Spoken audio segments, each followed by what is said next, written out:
Hello and welcome back to the studio. This is Dawn. I know it's been a hot minute, but hopefully everyone had a fantastic holiday. We are here in the new year. Welcome 2024, and it is time to move on to a new chapter. And in today's video, I'm going to be using a lot of new Spellbinders products, and I'm going to be pairing that with some older honeybee products. So this is the fresh picked collection from Spellbinders. There's also a die set for sentiments, and I'll be showing that a little bit later. But you have four main floral sets. You have the daffodils, the poppies, the buttercups, and the berries. And when they're assembled as recommended, they will cover an entire A2 card front. They have this great modern feel, but also can be whimsical, and depending on how you color them, they could definitely move more into the vintage look. What I particularly love about these is instead of everything being very straight or stiff, there's a lot of movement in these designs. They're also all separate dies, so this really opens up a lot of versatility for these sets. Now I'm also going to be using the 3D embossing folder of the month. This is the January folder, another gorgeous design. Again, it kind of mimics this fresh picked look with a lot of movement and bold florals here. So I think it's going to be a great backdrop for these, even though it's a little busy.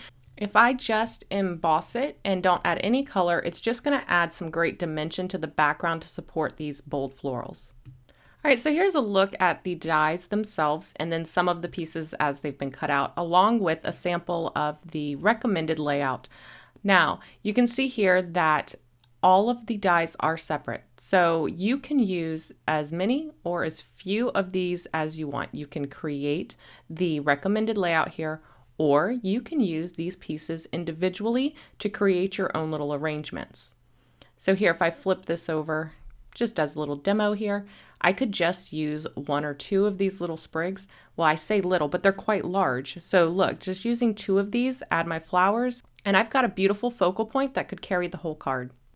Now, because the pieces are all separate, that means if you want to create that all over background, you're going to have to lay that part out yourself. And you can refer to the packaging for direction on where to put what, but I'm going to show you what I've done. So here I've created a template, and I will store this in my sleeve with the rest of my dies. Now all I have to do is cut out my pieces and then use this as a template to lay out where my base leaves will go. So that's if I wanted to create this all over A2 background. Now I'm sure there are other ways that you could probably get this to fit, but these have been designed to perfectly fill that A2 front with the same border all the way around, and none of your elements are gonna overlap. So here I'll just lay my pieces right on top. Then I'll take a piece of press and seal and pick everything up at once. So this is great if you wanted to recreate that all over background. But you guys know me better than that, and I love the versatility of having all of these background dies separate, because that means I can really stretch this die set. And we're going to explore one of those possibilities today. Now I say one because there are a ton of possibilities. First off, I'm going to mix the buttercups and the poppies and create some little macro scenes. So think of macro photography, where you get really close up in the subject. Because these are very large florals, this is going to be perfect for that, and they're going to carry the entire card. So recently what I've liked doing is taking the Altenew stamp wheel mat here. This is made out of photopolymer, so the die cuts stick to it pretty nicely. It'll hold these in place while I explore some different little arrangements. I've left this part in because maybe it'll give you some ideas of how to do some arrangements. Ultimately, I think I end up using one of these arrangements and then I switch it up, but I always start off doing this. I'm going to explore some different ideas. And because I've done all my die cutting up front, I have a color palette that all matches, and now I can just switch out different stems with different size flowers, make them face different ways. I could layer these up if I wanted to at this point. I really can't say enough great things about this design, because I have so many different possibilities, and I know that my card will not look exactly like somebody else's because there are so many possibilities. And the way that you color these is going to give it a totally different look. Here we're just using flat colored cardstock. But imagine if you ink blended these or even did some color smushing. Okay, so once I've got a pretty good little arrangement there, I'm going to go ahead and start assembling everything. Because I'm working on this Altenew stamp wheel mat, it's going to hold everything in place and I can just start gluing things together. I like to use the My Sweet Petunia glue press. This is no secret by now. I love the fine tip nozzle, and some of these stems and things are very delicate. And so this is a must in my opinion when it comes to adhering stuff. And just because I'm adhering everything at this point doesn't mean that I have to keep this arrangement.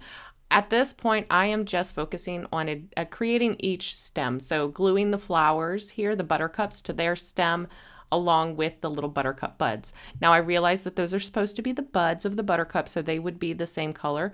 Actually, they would be yellow, but it's my card, so I can make them any color I want, right? And when it's your card and it's your art, you can do whatever you want. So I'm making these a totally different color. I'm going to use a little bit of white here. I know I'm going to have a lot of bold colors here, and I always like to try to add in a shot of white when I am mixing bold colors. It just helps to calm the noise that all of those contrasting colors can create, gives the eye somewhere to rest, and it just calms it all down a little bit. Now for my poppies, I'm doing these yellow. If these were like an Icelandic poppy, they would probably have yellow stamen. That black area that's in the center right now would look like the stamen that stick out from around the very center. So that would normally be probably yellow with a green or an orange center, something to that effect. But again, you have creative license here. So I'm going to make mine black, and then I'm going to add a green center. That led me to, you know what, I wonder if I did black, and then I did a gray center, and I could turn these poppies into something that looks a little more sunflowerish. And I really liked the way that looked, so I ran with it. I like to build all the florals here like this, just put them all together so that they are ready to create my little arrangements. And once I've got them the way I like them, I like to take a little bit of press and seal and just pick them up. Now I can make changes, and spoiler alert, I do make changes. But it is nice to have these already assembled and held together. I could use these as is and just put them on a card front and be done now. But that's not how we roll. I'm telling you guys, it's a miracle that I even finished this video because there were so many forks in the road along the way. I had so much inspiration that I could not keep myself on track. I was like, Dawn, just focus. Just no, you can try that idea at another time. Let's get through this. All right, so for the first card, this is the arrangement we're going to be using. And we're going to be pairing it with the Honeybee Stamps Lovely Layers Bugs. We're going to use the little bee here, and he's going to be coming up to the flower. I thought that this would make the cutest little macro scene. Like we've taken a photograph of this bumblebee as he's coming up to grab some pollen. So I've cut this from yellow, black, and white, and I will have all of the exact colors in the cardstock that I used linked in the description below for all of the cards. These are really easy to put together, 3 simple layers here, and as always with the Lovely Layers die, there is some detail etched into each layer, so they just are super easy to put together and a lot of fun. I added a little bit of blue to the wings, and now I can just glue these together. I used the new large blending brush from Spellbinders to add that super soft haze of blue. This thing is a monster brush. It is so soft and fluffy, and I think it's going to be amazing for doing large areas like a background and getting a super soft blend. I will definitely be using that more here in the future. So I also wanted to try a bird. So I pulled out the Lovely Layers Spring Birds, and I've cut that from 2 shades of blue cardstock here. These are both Spellbinders. It is, what is it? It's Glacier and I cannot remember the color of the other one. I always want to say Partly Cloudy. It's Partly Cloudy. I'll glue these together, and then I can test it out to see if I like it on this particular card. Now in the end, I do end up using the bee. However, I do use the bird on a card coming up here in just a minute. So stay tuned for that. But this way I was able to test which layout I wanted to use the bird on. Now I know the proportions aren't perfect here. The bird is, those flowers are a little bit big for the bird. However, don't be afraid to play around with your proportions. If I were to use the tiny birds, or Spellbinders has some really cute birds that you could use here that are really small and they would perch on the flowers, and that would push this to very whimsical. If you exaggerate proportions on anything, you automatically can send it to look very playful and whimsical. And it is just a great way to play around with different genres and kind of stretch your supplies. All right, so here for the background, we're using that 3D embossing folder of the month. I've got some Barely Peach cardstock here. I've misted it both front and back, and now we're going to send that through our platinum. I'm using the base plate, the A plate, the folder and then the D adapter plate. This is the perfect pressure for my machine. And you're going to get this gorgeous embossed background. Look at this. Oh, there is so much dimension on this folder. This might be one of the most dimensional folders that I own now. And it looks absolutely gorgeous if you color this, or if you use like the, what is it, Jacob's coat kind of technique on it. It's stunning. But today we're just using it to give some texture to that background. All right, now that we have our arrangement on that press and seal, it's going to be super easy to adhere all of this exactly where we want it. I'm going to tape my cardstock into place. I'm going to burnish one side of this press and seal to my work surface, and then I'm just going to start adhering. Now, normally I cut all of this out. Instead, this time I've put it in fast motion. In case you're new here, maybe this is the first time that you've seen the press and seal hinge technique here. What I do is I add a little bit of adhesive, whether it's liquid adhesive or 3D foam, to each layer of florals. So I'm going to adhere them down layer by layer, starting with the back layer first. So anything that is on top, when I flip it right here, so like this flower here is on top, I'm going to go ahead and add my adhesives to that, and then flip my press and seal over to my card surface, push that into place, and then I will peel back that press and seal again. It will leave behind the area that I glued, and then I can start on the next layer. I love to use a mix of liquid and foam, and I'll even use 2 layers or 2 levels of foam as well. So some thin foam and some thick foam. This just gives you maximum dimension, and it really does make a huge difference in the finished card. Finally, we're going to add our B. This is where I'm going to use the thickest foam.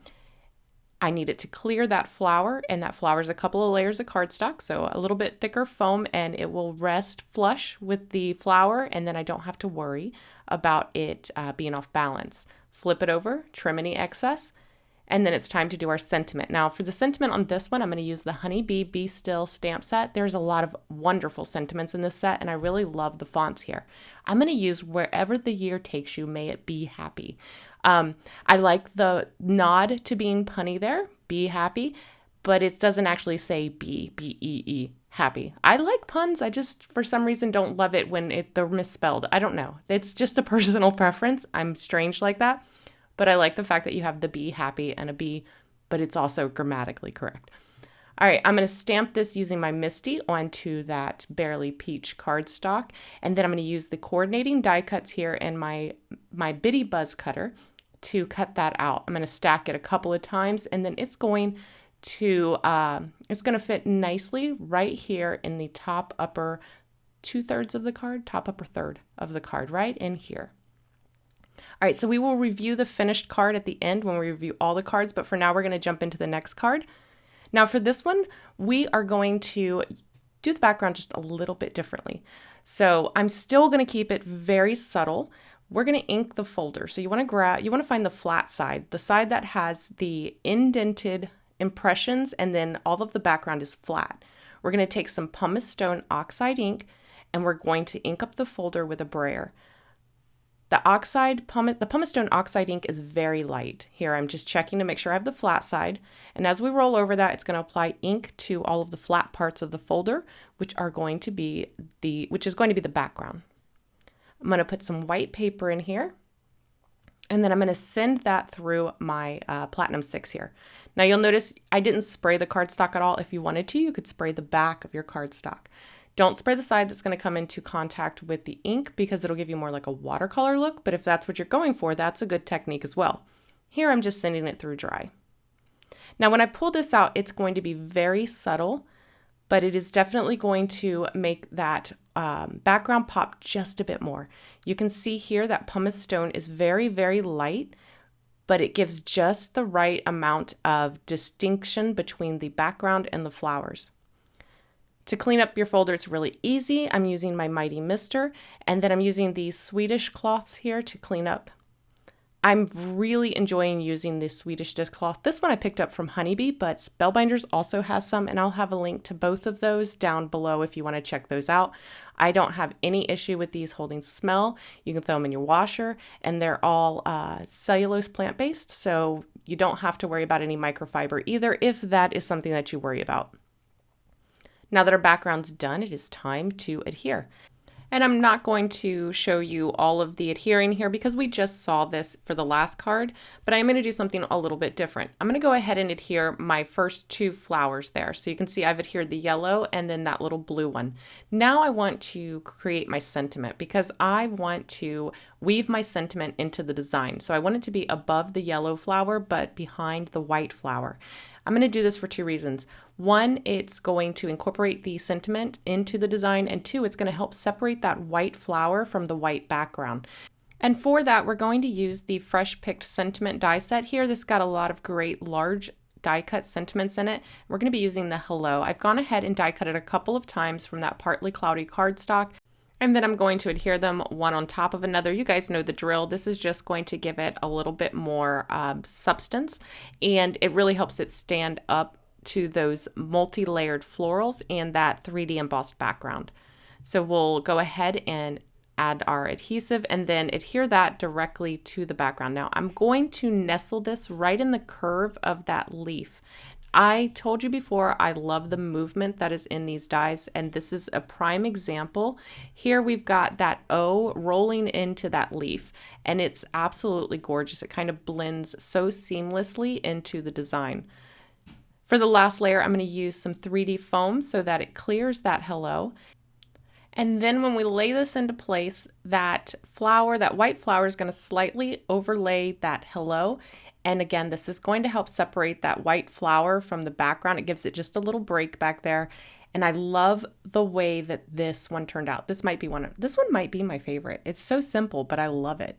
I did add a few finishing details, and we will review all of those at the end. The next card features that bird we created earlier. So I had a bunch of leftover florals and I decided to create a border around all of the edges. Now there's a lot of florals, so I felt like that 3D embossing folder would be a little too much. So instead I went for the columns embossing folder here. This is also part of that fresh picked collection. It's just a very simple, almost Art Deco background. In fact, when used as suggested, the entire collection has this very modern Art Deco feel, and I'm here for it. But I also love that you can really change it up and make it look totally different too. So again, it's all about that versatility. So I've used a piece of that Glacier cardstock. I thought that nice light blue was going to be a good complement to our bird, and also it wouldn't be overpowering. These other colors are going to pop against it nicely. You could use either side of this folder. You could use the embossed side or the debossed side. Ultimately, I decided to use the embossed side. And then again, I'm going to use that same hinge method to adhere all of these. Now you would think that I go through press and seal like nobody's business, but honestly, the press and seal lasts a very long time. I reuse these pieces over and over until they either collect, little bits of piece of paper or until they lose their stick. So I've been on the same roll for probably 2 years. So goes a long way. It lasts a long time. Like I mentioned, we're going to use that same hinge method. I'm going to adhere these in stages. I could adhere all of it at once. And normally with something like this, that's what I would do. However, there is such fine detailed stems and stuff that you can't put too much glue on there. And by the time I'm done at putting the glue all around, parts would be dry. So I did do it in stages. So for the sentiment on this, again, we're going to use that Be Still stamp set. I'm kind of conditioning the stamps there with my finger. This is the first time I've used these sentiments. So just rubbing my finger across them helps it to receive the ink a little bit better that first time. And then I'm going to use the companion dies here. Now, if you flip the Honeybee stamp sets over top of your die cuts here, it'll show you exactly which dies go to which sentiment. This is something that I think is genius, and I honestly wish I had thought of it. It's so smart. All right, so we're going to cut these sentiments out. I've stamped out 2 because I was unsure which one I wanted to use, but honestly, once I put this one down in place, I knew it was the one I wanted to use. It fills up that blank space at the bottom of the card perfectly. And now all I have to do is just adhere everything in place. So I've gone ahead and adhered everything to card bases, and it's time to add in some of those finishing touches. I'm going to add the Spectrum Noir glitter pin here over the bee's wings. And then for his eyes, I've already done this, but I used the glaze pin here in black over the eyes, and it does create these little shiny, it's is it a souffle pen, I think? I'll have it linked below. This is so much easier for me than using glossy accents, but it gives a very similar look. Me and glossy accents were kind of arch enemies. It just doesn't work for me. All right, so I added a little bit more of that sparkle pen to the center of the smaller flowers there, and that's going to finish off that card. Now the next card, I again wanted to use some more sparkle. So I'm going to take and add a little bit of that Spectrum Noir pen to all of the darker blue layers. So I'm going to completely cover the hello. And you'll notice as I'm applying this, it is deepening that cardstock a little bit. That's because the base or the solvent of the pen is wet and it's making the cardstock a little wet as it goes on. But as that dries and evaporates, the color will lighten back up and it will be nice and smooth. This is helpful for me because it lets me see that I've actually covered all of the letters and I can tell everywhere I've applied the actual glitter. And then I'm also going to add it to the darker blue portions of the flowers. And then for our bird card, I'm going to apply it everywhere there is a little indentation on the wings. So you can see here on the die, there's some debossed lines separating those little feathers. So I'm just going to follow those with some light strokes using that pen. And this is going to create just a little bit of sparkle on the bird's wings and then a little bit on his tail. All right, so now it's time to recap all of our cards. All right, so first up, we have the bee card. I absolutely adore how this turned out. I trimmed it down just a little and adhered it to a standard A2 white card base. And I cannot stress enough how much I enjoy working with these. The movement that is incorporated into these dies, instead of being static, stiff florals, all of the curves, it just makes creating a design that has a beautiful flow so easy, and I think that it is absolutely gorgeous. Here you can see that sparkle on those wings, and you can even see that little hint of blue that I added to the wings. Such a cute design. Okay, so for this one, our hello card, I left it as a full A2 panel and adhered it to a card. I love how large this large poppy is. It really carries the card all on its own. Here I added that little bit of pumice stone to the background. It really makes the detail in that embossing folder pop. And it helps to separate those white flowers from the background as well without overpowering it. Here again, you can see that sparkle when I tilt it in the light. And I just love how keeping that background tone on tone, it adds just the right amount of softness to the card, but doesn't detract from the imagery, those florals. They really get to be bold and shine. And then we have our bird card here. I do really love this one as well. I love how colorful it is. I'm glad that we chose the simpler background because it could have easily become a little overwhelming, but I think this adds a little bit, because we have so much movement in the florals, I think those straight lines are a great juxtaposition to the natural flow and movement we have in the foreground. So this was just beautiful. And then lastly, we have a card that I created in a Facebook Live. Now this one is much softer. I kept the color softer, and by adding a little ink blending, I was able to just again soften the whole design. They're still bold, but they don't come off as bold because we used the lighter color palette. We used some of the soft ink blending. We were really able to soften these up a little bit. So as always, I hope you guys enjoyed today's video. If you are looking for any of the supplies that I used, you can find them in the description box below. If you enjoyed the video, don't forget to give it a thumbs up. And if you haven't already, make sure you're subscribed so you don't miss any of my future videos. I want to thank you guys so much for watching, and I will see you in the next video. Bye.